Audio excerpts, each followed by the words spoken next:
Hello guys, तो स्वागत है एक न्यू वीडियो में। तो गाइज आज के इस वीडियो में WWE के 5 फिनिशर के बारे में बात करेंगे और उन 5 फिनिशर की असली शुरुआत कहां से हुई उसके बारे में बात करेंगे। तो गाइज विदाउट वेस्टिंग टाइम चलो वीडियो स्टार्ट करते हैं। नंबर 1 दी F5। 2002 में मेन रोस्टर पर आते ही ब्रॉक लेसनर को एक ताकतवर और असली रेसलर की तरह प्रेजेंट किया गया था और लेसनर के इतनी जल्दी सफल होने के पीछे एक खास वजह उनका फिनिशिंग मूव भी था। जब लेसनर ने पहली बार F5 का इस्तेमाल किया था तब से ये मूव फैंस को बहुत पसंद आ गया था, क्योंकि ये मूव कंपनी में बाकी दूसरे फिनिशिंग मूव से बिल्कुल अलग था। WWE कॉन्फिडेंशियल पर एक इंटरव्यू के दौरान लेसनर ने बताया था कि F5 की शुरुआत उनके जापानी रेसलिंग देखने की वजह से हुई थी। मैं जापान रेसलिंग की कुछ वीडियो देख रहा था और जॉनी लॉरेंटस जो एक रोड एजेंट है, उन्होंने मुझे कुछ वैसे ही मूव्स करते हुए देखा था और फिर उन्होंने तय किया कि हम दोनों मिलकर एक DDT जैसा कोई मूव बनाएंगे और इसमें अपोनेंट मेरे कंधे पर, और ये काफी खतरनाक लग रहा था और ये असरदार भी था जो मुझे काफी पसंद आया। Number 2 the claymore. Drew McIntyre ने काफी समय तक द क्लेमोर फिनिशिंग मूव का इस्तेमाल किया है और मूव के बारे में अजीब बात यह है कि ये मूव इस चिंता में बना था कि कहीं मैकिंटायर के पैंट्स फट न जाए। ब्रोकन स्कल सेशन में एक अपीयरेंस के दौरान मैकिंटायर ने बताया कि 2013 में रॉ पर एक मैच के दौरान वो रेबैक के ऊपर एक बिग बूट मूव करने वाले थे, लेकिन उन्हें चिंता थी कि कहीं उनकी पैंट फट न जाए और इसलिए उन्होंने अपना दूसरा पैर भी हवा में उछाला और इसे ही क्लेमोर की शुरुआत हुई थी। मैं अपने पैंट्स फाड़ना नहीं चाहता था और इसलिए मैंने दूसरा पैर भी ऊपर कर लिया।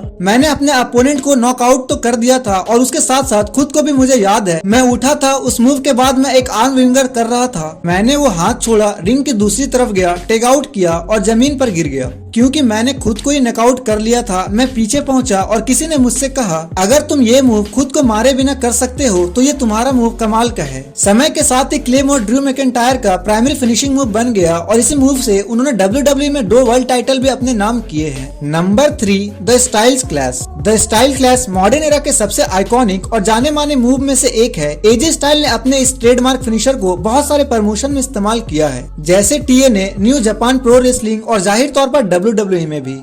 जब बात आती कि आखिर ये फिनिशिंग मूव शुरुआत कहां से हुआ था, तब इसकी कहानी थोड़ी अनोखी है और इसकी शुरुआत असल में एक ट्रैपोलिन पर पावर बॉम्ब करने की नाकामयाब कोशिश से हुई थी। ITN रेसलिंग के साथ एक इंटरव्यू के दौरान एजे स्टाइल ने बताया कि मेरा छोटा भाई एक ट्रैपोलिन पर अपने दोस्त को एक पावर बॉम्ब देने की कोशिश कर रहा था और वो उल्टा लटका हुआ था। वो एक दूसरे से बात कर रहे थे और फिर मैं वहाँ गया और मेरे भाई को एक ट्रैपोलिन पर पहला स्टाइल क्लैश मिला था। Number 4 the people's elbow.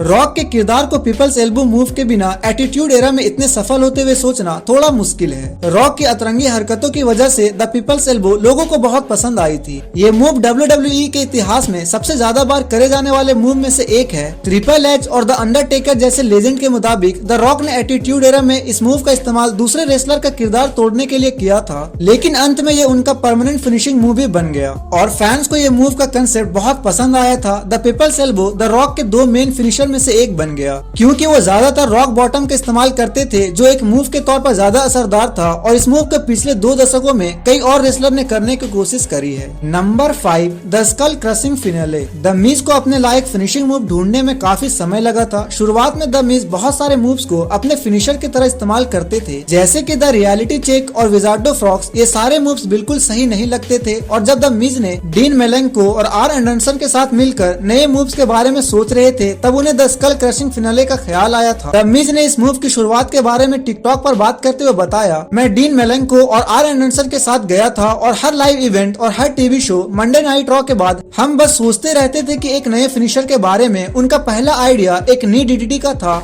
जो सबको एक आधे DDT की तरह लगता था, इसलिए हमने वो नहीं किया। उसके बाद घुटने को उठाकर एक लेग ब्रेकर जो मैं पहले इस्तेमाल करता था, जिसको हम रियलिटी चेक बोलते थे, और उन्होंने कहा कि ये तो कोई फिनिशर नहीं है। तब मैंने सोचा क्यों ना ये दोनों मूव्स एक ही में करूँ। उसको वो अच्छा नहीं लगा। फिर एक दिन डीन ने कहा, तुम एक पूरा नेल्सन करने की कोशिश क्यों नहीं करते और उसके आगे का पैर हटा देना और देखे ये काम करता है या नहीं। और हमने ऐसा ही किया और सबको ये पसंद आया। मुझे ये इसलिए पसंद था क्योंकि मैं ये मूव हर रेसलर पर कर सकता था, पर ऐसे ही स्कल क्रशिंग की शुरुआत हुई थी।